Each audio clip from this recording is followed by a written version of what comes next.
अस्सलामु अलैकुम वरहमतुल्लाहि वबरकातुहू।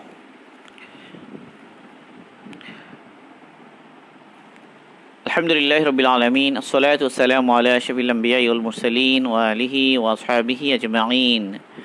अम्मा बअदु फअऊज़ु बिल्लाहि मिनश शैतानिर रजीम। बिस्मिल्लाहिर रहमानिर रहीम।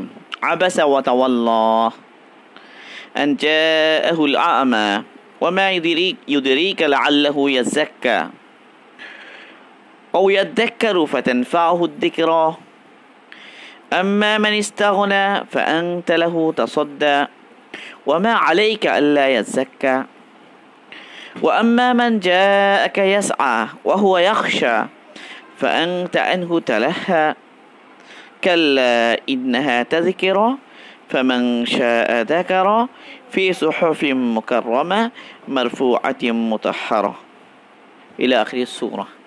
सदाक़ल्लाहुल मौलानाल अज़ीम।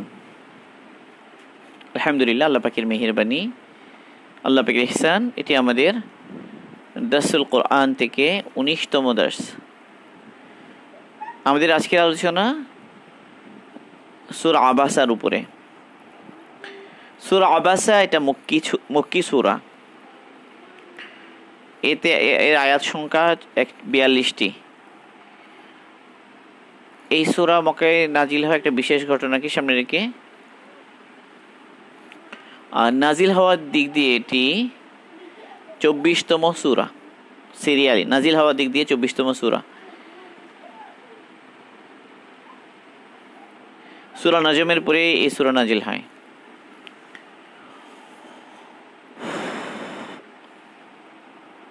তো এই সূরা নাজিল হওয়ার একটা প্রেক্ষাপট আছে যে রাসূল সাল্লাল্লাহু আলাইহি ওয়াসাল্লাম দাওয়াত দিচ্ছিলেন কুরাইশদের কিছু প্রভাবশালী লোকজনকে, Umayyah ibn Khalaf, Abu Jahl, Rabia, Utbah ibn Rabia, Shaybah ibn Rabia, তারপর আব্বাস ইবনে আব্দুল মুত্তালিব,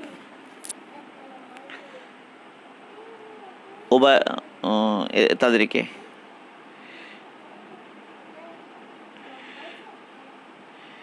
তো এই অবস্থায় আব্দুল্লাহ ইবনু উম্মি মাকতুম রাদিয়াল্লাহু আনহু তিনি দৌড়ে রসুলের দিকে এলেন কোন একটা বিষয় জানার জন্য। তো রসুল যেহেতু কথা বলছিলেন, আব্দুল্লাহ ইবনে উম্মে মাকতুম রাদিয়াল্লাহু আনহু আল্লাহ রসুলকে বলেছেন যে আল্লিমনি মিম্মা আল্লামাকাল্লাহ, হে আল্লাহ রসুল, আল্লাহ পাক আপনাকে যা শিখিয়েছেন সেখান থেকে আপনি আমাকে কিছু শিখান। তো রসুল যেহেতু একটা কাজে ব্যস্ত ছিলেন, কাফেরদেরকে দাওয়াত দিচ্ছিলেন এবং তাদের ইসলামের ব্যাপারে রাসূল সাল্লাল্লাহু আলাইহি ওয়াসাল্লাম খুব আগ্রহী ছিলেন। রাসূল আশা করছিলেন যে তারা সম্ভবত এখন তারা ইসলাম কবুল করবে। তো সেই মুহূর্তে আব্দুল্লাহ ইবনে উম্মে মাকতুম রাদিয়াল্লাহু তাআলা আনহু যখন প্রশ্ন করলেন, হয়তো রাসূল কথা ভেবেছেন যে তিনি তো একটু পরেও চাইলে প্রশ্ন করতে পারেন, এখন যেহেতু রাসূল ব্যস্ত আছেন। তো এটা অবশ্যই একটা স্বাভাবিক বিষয় যে এভাবে কথা বলার সময় যদি কেউ যদি কোনো একটা কাজ খুব গুরুত্বপূর্ণ মনে করেন, সেই সময় যদি আরেকজন কেউ এভাবে এসে প্রশ্ন করেন, অনেক সময় স্বাভাবিক যে একটু বিরক্ত হওয়া। কিন্তু এখানে ব্যাপারটা যেটা ঘটেছে, একদিকে কাফেররা যাদের আল্লাহ পাকের ইলমের মধ্যে তো আছেই যে তারা ইসলাম কবুল করবে না, এবং কাফের ওরা, আর একদিকে হলো একজন মুমিন। আরেকটা হলো যে একদিকে অন্যরা ধনী আর আব্দুল্লাহ ইবনে উম্মে মাকতুম রাদিয়াল্লাহু তাআলা উনি ফুকারাদের একজন, গরিব।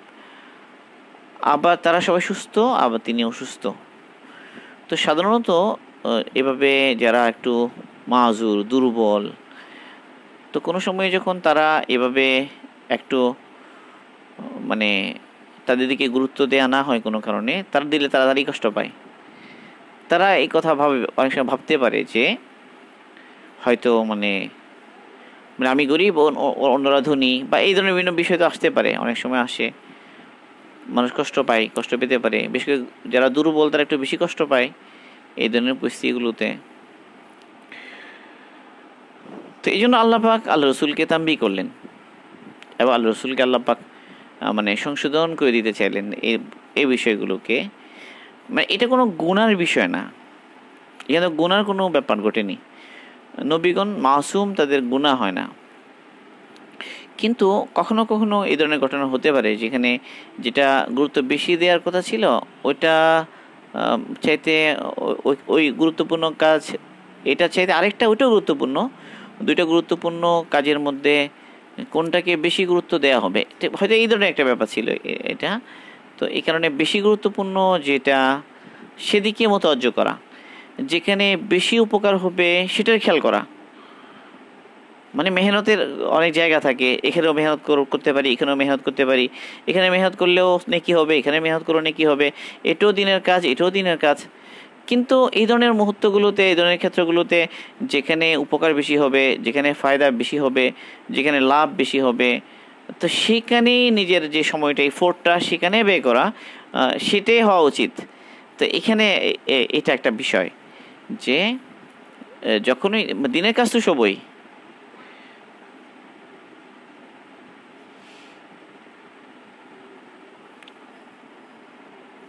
মানে দুটোই তো দিনের কাজ। তাদের আবদুল্লাহ ইবনু উম্মে মাকতুম রাদিয়াল্লাহু তাআলা আনহু, মানে তাকে সময় দিলেও দিনের কাজ হবে, আবার অন্য যারা তাদেরকেও সময় দিলে দিনের কাজ হবে। কিন্তু রসুল হয়তো এটা ভেবেছেন যে আবদুল্লাহ ইবনে উম্মে মাকতুম রাদিয়াল্লাহু আনহু উনি তো ইসলামের মধ্যে আছেনই আলহামদুলিল্লাহ, এবং তার আগ্রহ তলব আছে এবং পরে তিনি জেনে নিতে পারবেন। আর এদিকে এই কাফের সর্দাররা, এদেরকে সবসময় মওকাও পাওয়া যায় না। এখন যদি রসুল একটু তাদের দিকে মোতাওয়াজ্জু হয়েছেন এবং তারাও কথা শুনছে, এই সুযোগটা সবসময় হয়তো পাওয়া যাবে না। এখন যদি আল্লাহ রসুল আবদুল্লাহ ইবনু উম্মে মাকতুম রাদিয়াল্লাহু আনহু দিকে মনোযোগী হয়ে যান, হয়তো এই সময় তারা আবার চলে যাবে, তাদেরকে হয়তো দাওয়াত দেওয়ার সুযোগটা পাওয়া যাবে না। এর অনেক ব্যাপার এরকম থাকতে পারে এই বিষয়গুলো। কিন্তু আল্লাহ পাক আল্লাহ রসুলকে এখানে তাম্বি করলেন, সতর্ক করলেন, এবং আল্লাহ রসুলকে এখানে একটা তালিম দিলেন যে যেখানে লাভ বেশি হবে, উপকার বেশি হবে, যার মধ্যে আগ্রহ বেশি, যার মধ্যে তলব বেশি, তাকে সুযোগ দেওয়া দরকার। মানে একজন এর মধ্যে তলব আছে, তাকে সুযোগ দেওয়া দরকার। একজনের মধ্যে তলব নাই, আগ্রহ নাই, হয়তো সে তত বেশি লাভবানও হবে না, লাভবান হওয়ার কোনো ইচ্ছেও নাই, তো তাকে বেশি আমরা খেয়াল করব, তার দিকে বেশি গুরুত্ব দেওয়া উচিত, নাকি যার মধ্যে তলব আছে, আগ্রহ আছে, যার মধ্যে এবং যে উপকৃত হবে, বেশি উপকৃত হওয়ার সম্ভাবনা আছে, তার দিকে সময় দেওয়া উচিত, তাকে বেশি সময় দেওয়া উচিত। এরকম একটা বিষয় আর কি। মানে সবই দিনের কাজ, কিন্তু কোন জায়গায় মেহনতটা বেশি করা উচিত, মোটামুটি এই একটা বিষয় নিয়েই এই সূরাটা নাজিল হয়েছে। তো এখানে প্রথম দিকে বা যদিও এই ঘটনাটা এসেছে, তো পরবর্তীতে আবার এখানে স্বাভাবিকভাবে আখিরাতের বিষয়গুলো এসেছে, মানুষের সৃষ্টির উদ্দেশ্য এবং মানুষকে আল্লাহ কর্তৃক সৃষ্টি করেছেন সেই বিষয়গুলো এসেছে। মানুষ যেন ইবরত হাসিল করতে পারে, তার আশপাশে কত কিছু আছে, তার নিজের দিকে তাকিয়ে, তার খাদ্যের দিকে তাকিয়ে, এবার বিভিন্ন পরিস্থিতির দিকে যখন সে খেয়াল করবে, তো এর মধ্যে তার জন্য ইবরত রয়েছে, শিক্ষা রয়েছে, এখান থেকে সহজেই সে তার রবের পরিচয় পেতে পারে। এই বিষয়গুলো তুলে ধরেছেন এবং শেষের দিকে এসে আবার আখিরাতের প্রসঙ্গ নিয়ে এসেছেন যে আখিরাতে কাজে আসবে না কিছু, যে আপনজন সবাই পালাবে, স্ত্রী পালাবে, সন্তান সন্ততি পালাবে, যে আপনজনেরা পালাবে, কেউ কারো কাজে আসবে না, এবং একটা কঠিন সময় আসবে, প্রত্যেকে নিজেকে নিয়ে ভাববে।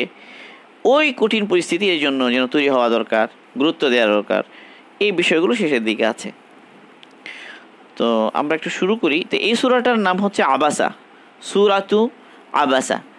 তো সূরাতু আবাসা এভাবে আছে। বাকি কেউ সূরাতুল আমা বলেছেন, কেউ সূরাতু আরও বিভিন্ন নামে বলেছেন।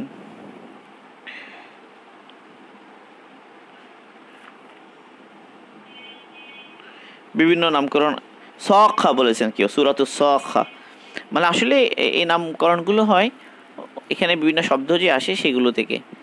কিন্তু ইতকান যেটা, আল ইতকান হলো আল্লামা জালালউদ্দিন সুয়ুতি রহিমাহুল্লাহর একটা কিতাব। তিনি উলুমুল কুরআনের উপরে একটা কিতাব। তো সেখানে উনি ওই সমস্ত সূরা, যে সূরাগুলোর একাধিক নাম আছে, ওই সূরাগুলির লিস্টে ওই আবাসার নাম তিনি আনেননি। সূরা আবাসা যেটা, এটার নাম ওই সূরার মধ্যে আনেননি। যেই সমস্ত সূরা একাধিক নাম, সেগুলোর মধ্যে এই সূরার নাম আনেননি।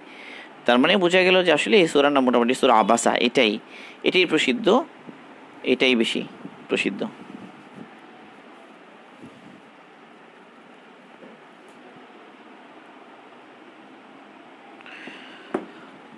তো আমরা এটা শুরু করি ইনশাল্লাহ। তো প্রথম যে আয়াত আবাসা ওয়া তাওয়াল্লা, আবাসা ওয়া তাওয়াল্লা, এই দুইটা সূরা, এটা দুইটাই ফেল, মানে দুইটা ক্রিয়া। আবাসা এটা একটা ক্রিয়া, সরি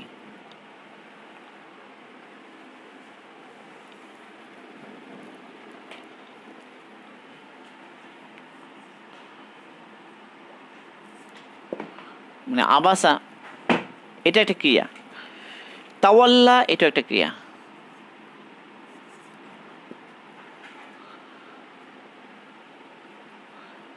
তাওয়াল্লা, আবাসা এবং তাওয়াল্লা এই দুইটা ক্রিয়া যুক্ত হয়েছে একটা ওয়াও দ্বারা, একটা ওয়াও দ্বারা যুক্ত হয়েছে, একটা ওয়াও, দুইটার মাঝখানে একটা ওয়াও আছে। আবাসা ও তাওয়াল্লা দুইটা সূরা, দুইটা দুইটা বাক্য, দুইটা ক্রিয়া, দুইটা ভার্ব। এই দুইটা ভার্বই হচ্ছে থার্ড পারসন সিঙ্গুলার নাম্বার আছে এখানে। আবাসা মানে তিনি মুখ ভার করলেন বা তিনি ব্রু কুচকালেন, আবাসা। তাওয়াল্লা তিনি মুখ ফিরিয়ে নিলেন। আমি যখন এটার বাংলা করছি তাই না তর্জমা, তখন আমি তিনটা শব্দ বলছি, যে তিনি ব্রু কুচকালেন বা তিনি মুখ ভার করলেন।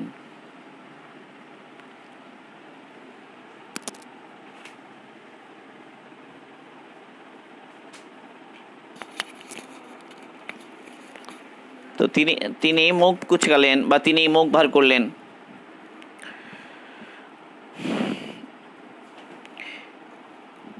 এরপরে ও তাওয়াল্লা এবং চেহারা ফিরিয়ে নিলেন। এখন কে মুখ ভার করলেন, কে চেহারা ফিরিয়ে নিলেন, কোন সময়ের ঘটনা, কার ব্যাপারে বলা হচ্ছে, এই ধরনের কোনো ইঙ্গিত এর আগে নাই। আর আমি যেটা বলছিলাম যে আবাসা এটা একটা মাত্র শব্দ, অথচ এটা পুরো একটা বাক্যের স্থলাভিষিক্ত, যে তিনি মুখ ভার করলেন বা তিনি ব্রু কুচকালেন। তো এখানে তিনি কই, তিনি আরবিতে এই তিনিটা কই, এটা একটা বিষয়।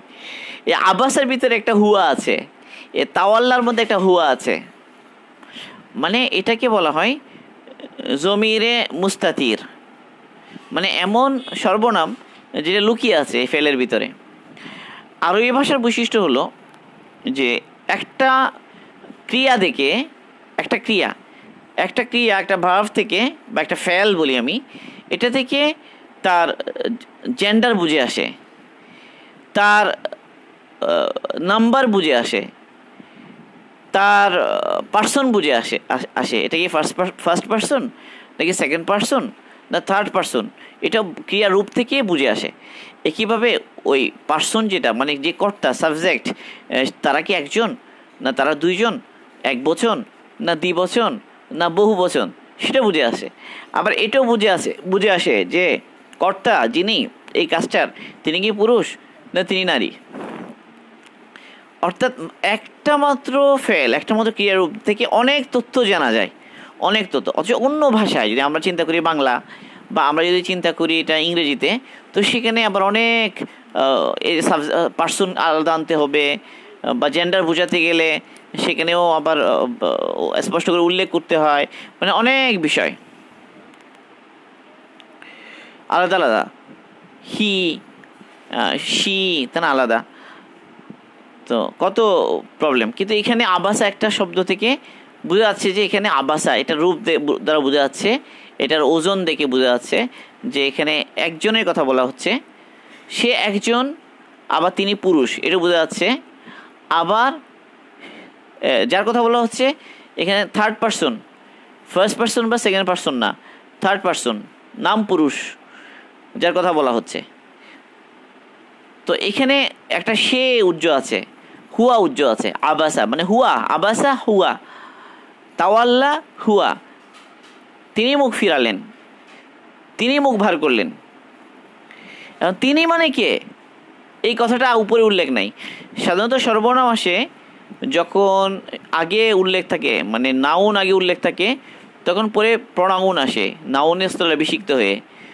তো আগে যে নাউন উল্লেখ থাকে তার দ্বারা বোঝা যায় যে এই সর্বনাম দ্বারা কে উদ্দেশ্য, এটা বোঝা যায় সাধারণত আগে উল্লেখ থাকলে। যখন আগে উল্লেখ থাকে না তখন বোঝা মুশকিল। যেমন আবাসা ওয়া তাওয়াল্লা, তিনি মুখ ভার করলেন, তিনি মুখ ফিরিয়ে নিলেন, তিনি কে, এটা শুরুই হচ্ছে তিনি দিয়ে, তাহলে তিনি দ্বারা কে উদ্দেশ্য এটা বোঝা মুশকিল। এখন এইভাবে শুরু করা কি উদ্দেশ্য, এইভাবে কেন শুরু করলেন? এই শুরুটা হলো যে আসলে যারা শ্রোতা বা তাদের মধ্যে এক হলো তাদের মধ্যে আগ্রহ সৃষ্টি করা যে নিশ্চয়ই এখানে একটা বড় ঘটনা ঘটেছে, এটা বর্ণনা করা হবে সামনে, এটা বড় ঘটনা সামনে আসবে, এটা বর্ণনা পরিপূর্ণভাবে সামনে আসবে। তো এরকম একটা আগ্রহ তৈরি করার জন্য শ্রোতাদের অন্তরে একটা উদ্দেশ্য সেটা। আরেকটা উদ্দেশ্য হলো যে আসলে এটা তো এমন একজনের ঘটনা এখানে বলা হবে, মানে এমন একজনের একটা ভুলকে শুধরে দেওয়া হবে বা এমন একজনকে তাম্বি করা হবে যার পজিশন, যার মকাম অনেক উপরে, তার মর্যাদা অনেক বেশি, তার শান অনেক বেশি, আল্লাহ পাকের সাথে তার সম্পর্কও অনেক বেশি, অনেক বেশি মহব্বতের, অনেক বেশি কাছের, অনেক বেশি মর্যাদার তিনি।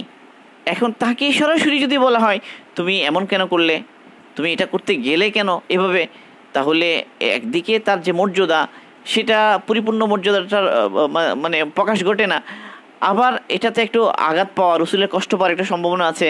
মানে এইভাবে যদি মানে অনুশোচনা বেশি আসবে, কষ্ট বেশি আসবে, রসুলের কষ্ট বেশি হবে।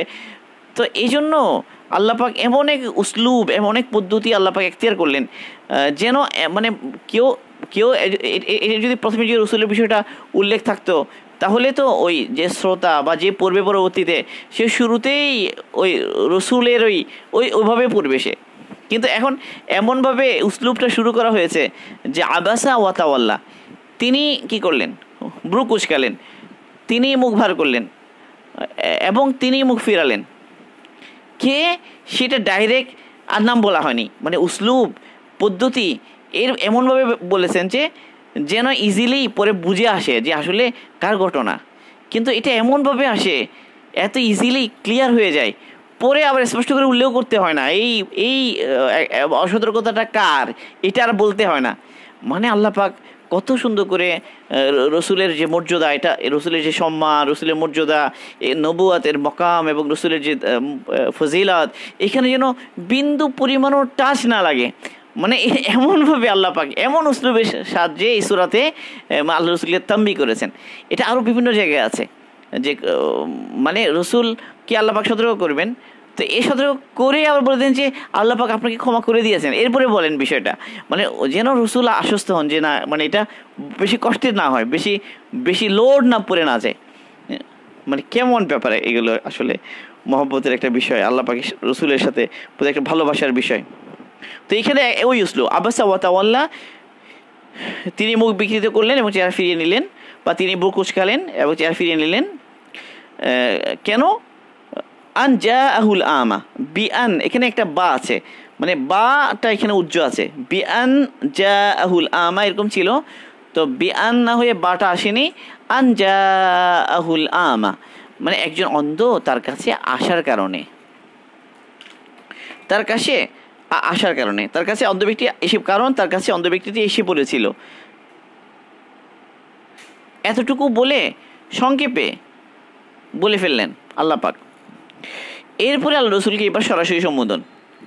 এখন বলছেন যে ওয়ামা ইউদিরিকা লাআল্লাহু ইয়াযাক্কা, হে রসুল তোমার কি জানা আছে, হে রসুল আপনার কি জানা আছে, হয়তো সেই শুধরে যেত। মানে কত সংক্ষেপ, মানে আল্লাহ পাক কত সংক্ষেপে বিষয়গুলো, কত মানে ছোট ছোট বাক্য সংক্ষেপে পুরো বিষয়টা তুলে ধরে কত ইজিলি সহজে পেশ করে ফেললেন, মানে আকারে ইঙ্গিতে ইশারায় বলে ফেললেন, বেশি লম্বা করে বললেন না, একদম সংক্ষেপে বলে ফেললেন, ইজিভাবে পেশ করে ফেললেন। মানে এটা খেয়াল করলে কিন্তু অনেক কিছু, এটা জি বুঝলে। আবাসা ওয়া তাওয়াল্লা আন জাআহুল আমা, এতটুকু তো বললেন যে থার্ড পার্সনে রেখে রসুলকে। এখন চলে এলো সাথে সাথে সেকেন্ড পার্সন, এটাকে ইলতিফাত বলা হয়। ইলতিফাত মানে দৃষ্টি ফেরানো। এতক্ষণ থার্ড পার্সন রেখে বলছেন এবং সেকেন্ড পার্সনে এই ধরনের উসলুব আরও গেছে, সূরা ফাতিহাতেও গেছে। আমরা এটা বলেছি যে এতক্ষণ বলছি যে আলহামদুলিল্লাহ রাব্বিল আলামিন আর রহমানির রহিম মালিকি ইয়াউমিদ্দিন, এতটুকুতে ছিল আল্লাহ পাককে থার্ড পার্সন রেখে। এরপরে ইয়াকা না'বুদু এখানে সেকেন্ড পার্সন চলে এসেছে।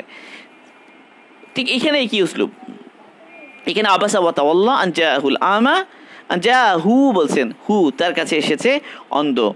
ওমা ইউদরিকা, ওমা ইউদরিকা মানে আপনি কিভাবে জানলেন এই ব্যাপারটা, যে আপনার কি জানা আছে, আপনি কি জানেন যে হয়তো সে শুধরে যেত, তার তাসকিয়া হতো, তার ফায়দা হতো। আন যা হলো আশা, হু তার কাছে, আল আমা অন্ধ। এই অন্ধ দ্বারা উদ্দেশ্য হলো আব্দুল্লাহ ইবনু উম্মি মাকতুম রাদিয়াল্লাহু তাআলা আনহু। তাওয়াল্লা মানে মুখ ফিরানো, তাওয়াল্লা মুখ ফিরানো, আবাসা মুখ ব্রু কুচকানো, মুখ ভার করা, তাওয়াল্লা মুখ ফিরিয়ে নেয়া। আন জাআহুল আমা মানে বিরক্তির প্রকাশ আর কি। এটা বিরক্ত হলে মানুষ এরকম করে, মানুষের থেকে বিরক্তির প্রকাশের ক্ষেত্রে এই ধরনের ঘটে। আন জাআহুল আমা এই কারণে করলেন যে এক অন্ধ এসেছে। ব্যাপারটা হলো যে তিনি তো এমন একটা কাজে মশগুল আছেন, গুরুত্বপূর্ণ কাজ, তিনি অনেক গুরুত্ব দিয়ে এই কাজটাতে মশগুল আছেন, হয়তো অনেক কষ্ট করে তাদেরকে পেয়েছেন, বাগে পেয়েছেন, তাদেরকে অনেক কষ্ট করে তাদেরকে বলার একটা সুযোগ পেয়েছেন, দাওয়াত দেওয়ার। তো কারণ এটাই, নাহলে রসুল তো কল্যাণের কথা পৌঁছানোর ব্যাপারে বড় উদ্গ্রীব, মানুষকে উপকার পৌঁছানোর ব্যাপারে, দিনই উপকার পৌঁছানোর ব্যাপারে রসুল তো সবসময়ই উদ্গ্রীব।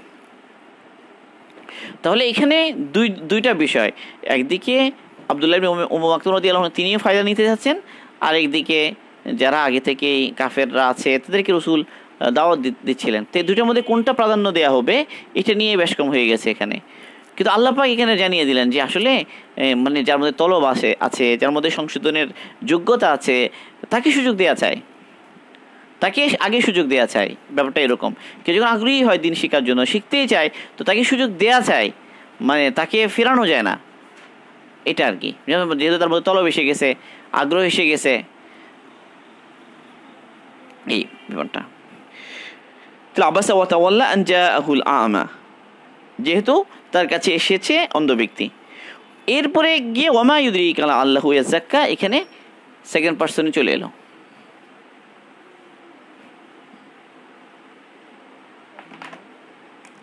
ওয়ামা ইউদরিকা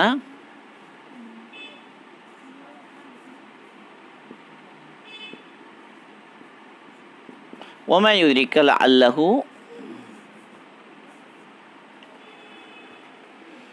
ইয়াযাক্কা,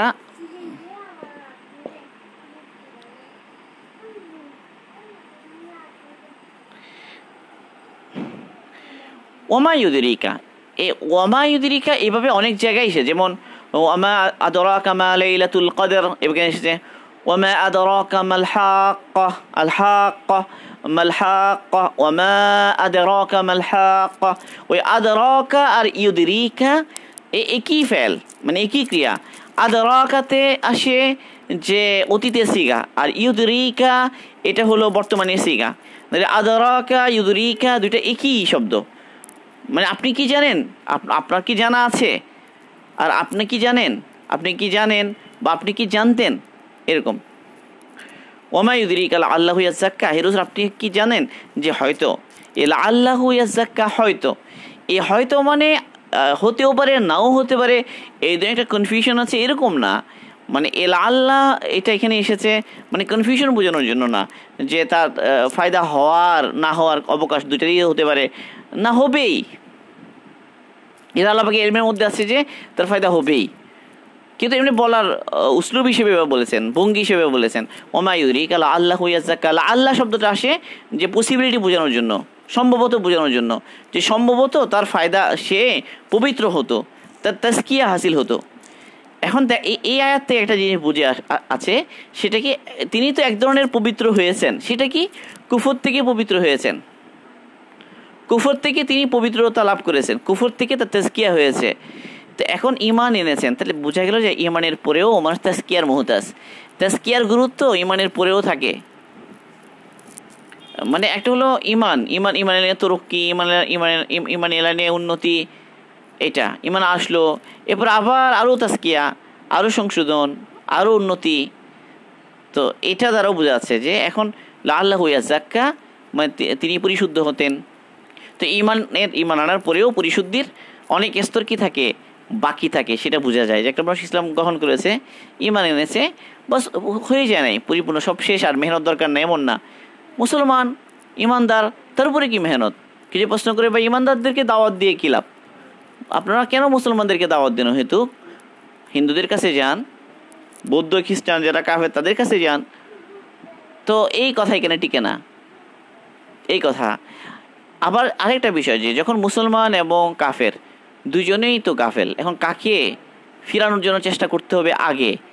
তো এটাও ওই বাঁচালো এখান থেকে হল হয় যে না, যে মুসলমান তাকে আগে দেখতে হবে, তাকে আগে বাঁচাতে হবে। এগুলো অনেক উদাহরণ দেওয়া হয় যে নিজের ছেলে, পরের ছেলে, নিজের ছেলেও পুকুরে পড়ে গেছে, আরেকজন ছেলেও পুকুরে পড়ে গেছে, কাকে আগে বাঁচাবে মানুষ, এই কতগুলো উদাহরণ দেওয়া হয় বোঝানোর জন্য এটা, যে মুসলমানদের উপরে কেন দাওয়াত দিতে হয়, মুসলমানকে কেন বোঝাতে হবে, মুসলমানের উপর কেন মেহনত করা জরুরি।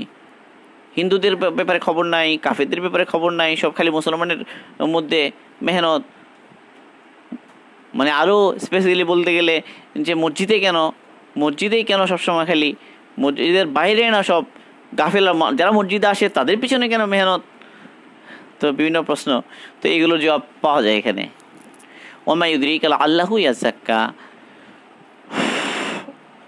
তাহলে এই আয়াতের একটা জিনিস বোঝা গেল যে ইমানের পরেও তাজকিয়ার অবকাশ আছে, তাজকিয়ার জরুরত আছে, সংশোধনের, পবিত্রতা অর্জনের অনেক স্তর বাকি থাকে। একজন মানুষ এতদিন গাফেল ছিল, এখন মাশাআল্লাহ সচেতন হয়েছে, ইসলামের মধ্যে এসেছে, এখন মাশাআল্লাহ নামাজ শুরু করেছে, এখন মাশাআল্লাহ সাময়িক খুব মজবুত আছে দিনের মধ্যে। তো বাহ্যিকভাবে তো মনে হচ্ছে যে মাশাআল্লাহ এখন সে ঠিক হয়ে গেছে, তার আর কোনো সমস্যা নাই। যে না না না, তার আরও অনেক সংশোধন বাকি, আরও অনেক অনেক মেহনত তার উপর বাকি। এই জন্য একটা হলো নিজের সাময়িক তরুকিতে খুশি হয়ে না যাওয়া, যে আমি এতদিন গাফিল ছিলাম, এখন ইসলাম, এখন তো মাশাআল্লাহ আমি নামাজ শুরু করেছি, এখন দিনের দিকে মোতাওয়াজ্জুহ হয়ে গেছি, বাস এখন আমি একটা পর্যায়ে পৌঁছে গিয়েছি, আর দরকার নাই, এরকম না। বলো না, আমার এখন অনেক বেশি দরকার, আরও অনেক বাকি আছে। সেটাই আয়াত থেকে বুঝে আসে, ওমা ইউদরিকা লাআল্লাহু ইয়াযাক্কা। এখন এই ইয়াযাক্কাটা হবে কিসের মাধ্যমে? এটার একটা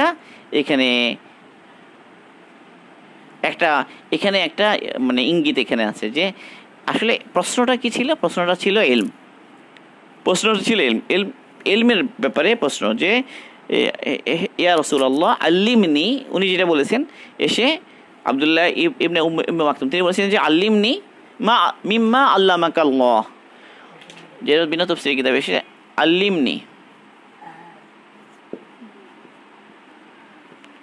আল্লিমনি আমাকে শিখান।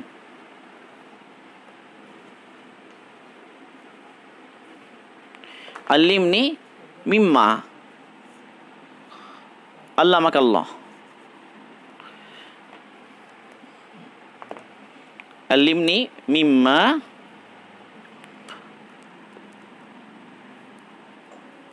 আল্লামাকাল্লাহ।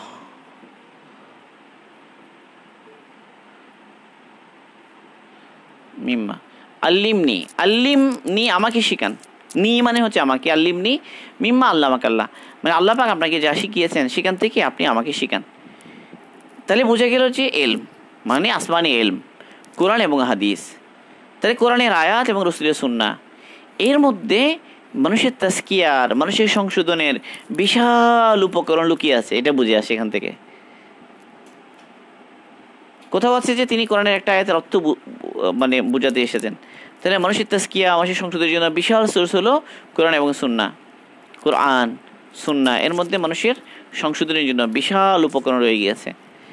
তাহলে বুঝে গেল যে এলম থেকে মাহরুম হয়ে, এলম থেকে বঞ্চিত হয়ে, এলমের সাথে কোনো প্রকার সংযোগ বাদ দিয়ে শুধু এমনি ঘোরাফেরা, শুধু দৌড়াদৌড়ির দ্বারা মানে যে তাজকিয়ার কথা আমরা চিন্তা করি, তো এখানে একটা গ্যাপ আছে। যে কথা হলো যে একটা মানুষকে এলম দিতে হবে, তো ওকে শেখাতে হবে, ওর শেখার জন্য পরিবেশ দিতে হবে, ওরে এলমের জন্য তার জন্য রাস্তা দেখাতে হবে তাকে। এটা যত বেশি দেখানো যাবে, যত তার সুযোগ অনুসারে যত খোলা যাবে তার সামনে, তত বেশি তার তাজকিয়া হবে, তত বেশি তার সংশোধন হবে। কারণ আল্লাহ পাকের কালামের চাইতে মানুষকে পরিচ্ছন্ন করার জন্য, মানুষকে পাক করার জন্য এর চাইতে বড় কোনো আসবাব হতে পারে না। তাহলে এখানে আব্দুল্লাহ ইবনু উম্মি মাকতুম রাদিয়াল্লাহু আনহু তিনি মুসলমান, তার আরও তাজকিয়া প্রয়োজন, আরও তাজকিয়া তিনি হতেন, এই কথাটা আল্লাহ পাক বলছেন। এখানে আল্লাহ পাক বলছেন রসুলকে যে সম্ভবত সে তার পবিত্রতা হাসিল করতো, সে তাজকিয়া লাভ করতো। ইমানের পরে তাজকিয়ার জরুরত বুঝে আসে এখানে। এক, ইমান আছে, এরপরে আরও তাজকিয়ার প্রয়োজন। কেউ দিনের মধ্যে আসলো, তাকে আরও আগে বাড়ার প্রয়োজন। বাড়বে কিসের মাধ্যমে, এটার দিকে ইঙ্গিত আছে। কারণ প্রশ্নটা ছিল এটা, আল্লিমনি মিমা আল্লামা কাল্লা, হে আল্লাহ রসুল, আল্লাহ পাক যা আপনাকে শিখেছে সেখান থেকে আপনি আমাকে শেখান। সেটা কি এলম, সেটা ওয়াহি, সেটা কিতাব, সেটা কোরআনের তালিম। তাহলে বোঝা গেল মানুষের তাজকিয়া এবং সংশোধনের জন্য কোরআনের চাইতে মজবুত, কোরআনের চাইতে বেশি ইফেক্টিভ, কোরআনের চাইতে বেশি আলোদানকারী আর কোনো আসবাব নাই। সে আল্লাহ পাকের কালাম, সেই কোরআনের যে তালিম শিক্ষা, এটা যদি দেয়া যায়, এটার বুনিয়াদের উপরে যদি মানুষের ইসলাহ করা হয়, সংশোধন করা হয়, মানুষের ইসলাহ সংশোধনের জন্য সূত্রগুলো যদি কোরআন থেকে বের করা হয়, কোরআন এবং সুন্নাহ থেকে নেওয়া হয়, তাহলেই তার হবে সবচেয়ে বেশি ইসলাহ, সবচেয়ে সংশোধন। কোরআন এবং সুন্নাহ বাদ দিয়ে যদি কেউ মন করা নিজের বানানো একটা রাস্তা শুধু এখতিয়ার করতে থাকে মানুষের ইসলাহ সংশোধনের জন্য, তো এইখানে সংশোধনের তেমন আশা কি করা যায় না। এই জন্য এই যে তাজকিয়ার যত মেহনত আছে, এসব মেহনতে যে বিভিন্ন ফর্মুলা সুফি কেরাম বলেছেন, তো তারাও তো ইমাম ছিলেন, তারা ওই সমস্ত সূত্র, ওই ফর্মুলাগুলো কোরআন সুন্নাহ থেকেই বের করেছেন। অনেক সময় আমাদের সামনে থাকে না, আমরা বলি যে এই বানানো কিছু জিকির আজকার দ্বারা কেমনে সংশোধন হবে, কিছু বানানো জিকির আজকার দিয়ে কেমনে সংশোধন হবে, এই বিভিন্ন ধরনের বিষয় আমরা বলি, বিভিন্ন কথা বলি আমরা। তো আসল কথা হচ্ছে ওইগুলো কোরআন সুন্নাহ থেকে একদম বিচ্ছিন্ন কিছু এরকম না, বরং ওখান থেকেই তারা সূত্র বের করেন, ওখান থেকেই তারা ফর্মুলা বের করেন, ওখান থেকেই তারা উসলুব নেন, ওখান থেকেই তারা উসুল বের করেন। যেমন হযরত ইলিয়াস সাহেব রাহিমাহুল্লাহ, তাকে প্রশ্ন করা হলো যে আরেকজনকে দাওয়াত দিলে তার কেমনে ফায়দা হবে। মানে এই যে কথাটা বলা হচ্ছে যে দাওয়াত দিবে তার ফায়দা হবে, তার উন্নতি হবে কেমনে, এটা কেমনে, তো দিচ্ছে তো ওর জন্য, ওর লাভ হবে কেমনে। তো তিনি কত সুন্দর করে একটা হাদিস নিয়ে এলেন, রসুলের হাদিস তিনি বললেন যে মান লা ইয়ারহাম লা ইউরহাম, যে দয়া করে না তাকে দয়া করা হয় না। মান লা ইয়ারহাম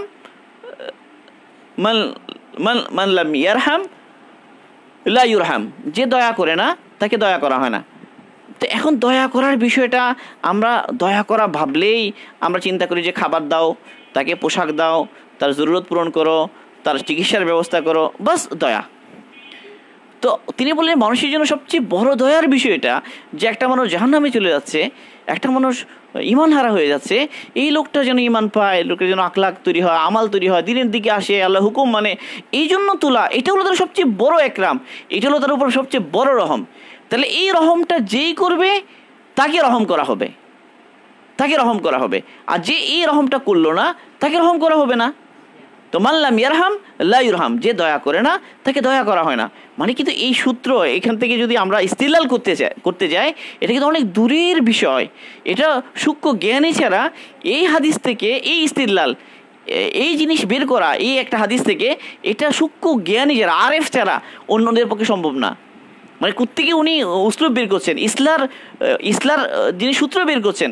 কারণ এতদিন ধরে মানুষ মনে করতো কি যে আরেকজনকে দাওয়াত দিলে তার ফায়দা হবে, তার ইসলার জন্য তারে দাওয়াত দেওয়া দরকার। আরেকজনকে দাওয়াত দিলে নিজের ফায়দা হবে, নিজের ঈমান বাড়বে, নিজের সংশোধন ওর মধ্যে লুকায়িত আছে, এটা কেমনে। তো এটা তিনি কি সুন্দর করে একটা হাদিস থেকে বের করছেন, উসুল বের করছেন যে মান লাম ইয়ারহাম লা ইউরহাম, যে দয়া করে না তাকে দয়া করা হয় না। আমি এই কথাগুলো এখানে বেশি বলছি কিন্তু কেন, কারণ এটা কিন্তু ক্ষেত্রটা ওইটাই, কাফেরদেরকে দাওয়াত দেওয়া হচ্ছে না, মুসলমানকে দাওয়াত দেওয়া হচ্ছে। একজন মুসলমান যার মধ্যে তলব আছে, আগ্রহ আছে, তার মধ্যে যেন এটা আরও বেশি পরিমাণে বাড়ে, এটার জন্য ফিকির করা হচ্ছে, এটাকে গুরুত্ব দেওয়া হচ্ছে। এবং সেই প্রসঙ্গে আমরা কিছু কথা বললাম যে উসলুব, তাজকিয়া, এটার যে উসলুবগুলো কোত্থেকে আসবে, যারা মাশায়েখ তারা কোত্থেকে বের করেন, এই বিষয়গুলো যেন আমাদের সামনে পরিষ্কার থাকে। মানুষের ইশকাল থাকে, এই ইশকালগুলো বসে থাকার কারণে মানুষ ফায়দা পেতে পারে না। সে বলে যে এটা দ্বারা কেমনে হবে, না হবে, এটার মধ্যে ওষুধ আছে, এই ওষুধ যে আছে এটা ডাক্তার জানে, তিনি জানেন যে কেমনে ওষুধ আছে। জি, আল্লাহ পাক আমাদেরকে বোঝার তৌফিক দান করুন। তো এতটুকু থাকুক এটা। তাহলে এখানে এর সাথে একটা বিশাল ঘটনা আছে, একজন দায়ীর, আমেরিকান একজন দায়ীর একটা বিষয় আছে এখানে। তিনি এই হাদিস থেকে আল্লাহ পাক তার সামনে একটা জিনিস ঢেলেছেন যে মানুষ দুই ধরনের, কিছু মানুষ আছে যে তার মধ্যে সম্ভাবনা আছে হেদায়েতের, আর কিছু মানুষ আছে তার মধ্যে সম্ভাবনা নাই। এখন এই সম্ভাবনা আছে লোকগুলোকে খুঁজে বের করতে হবে, তলব আগ্রহ আছে সেগুলোকে খুঁজে বের করতে হবে। এই জন্য আল্লাহ পাক ও আল্লাহ রসুলকে বলেছেন যে ইন্নাল্লাযীনা কাফারু সাওয়াউন আলাইহিম আনযারতাহুম আম লাম তুনযিরহুম লা ইউমিনুন। আল্লাহ সূরা বাকারাতে মানুষকে 3 ভাগে ভাগ করা হয়েছে। প্রথমে এসেছে কাফেরদের কথা, এরপরে এসেছে মুমিনদের কথা, এরপরে এসে মুনাফিকদের কথা, লম্বা কথা। তো ওখানেও কিন্তু এই সূত্রটা আছে যে কিছু মানুষ তো কাফের আছে, এদের পিছনে মেহনত করে লাভ নাই, মেহনত করেন না করেন এরা ফিরে আসবে না। তাহলে কিছু মানুষ ফিরে আসবে, এদের দিকে মূল মুতাওয়াজ্জুহ হওয়া উচিত, এদের দিকে মূল টার্গেট এদেরকে নেওয়া উচিত, এই লোকগুলোকে সিলেক্ট করা উচিত কারা কোন লোকগুলো। এদের উপর মেহনত করলে অল্প সময়ে অনেক মানুষ হেদায়েতের মধ্যে এসে যাবে। আর যার হেদায়েতে আসার কথা না সে তো আসবে না। আল্লাহ পাক আমাদেরকে বুঝার তৌফিক দান করুন। সুবহানাল্লাহি ওয়া বিহামদিহি, সুবহানাকাল্লাহুম্মা ওয়া বিহামদিকা, আশহাদু আল্লা ইলাহা ইল্লা আনতা, আস্তাগফিরুকা ওয়া আতুবু ইলাইক।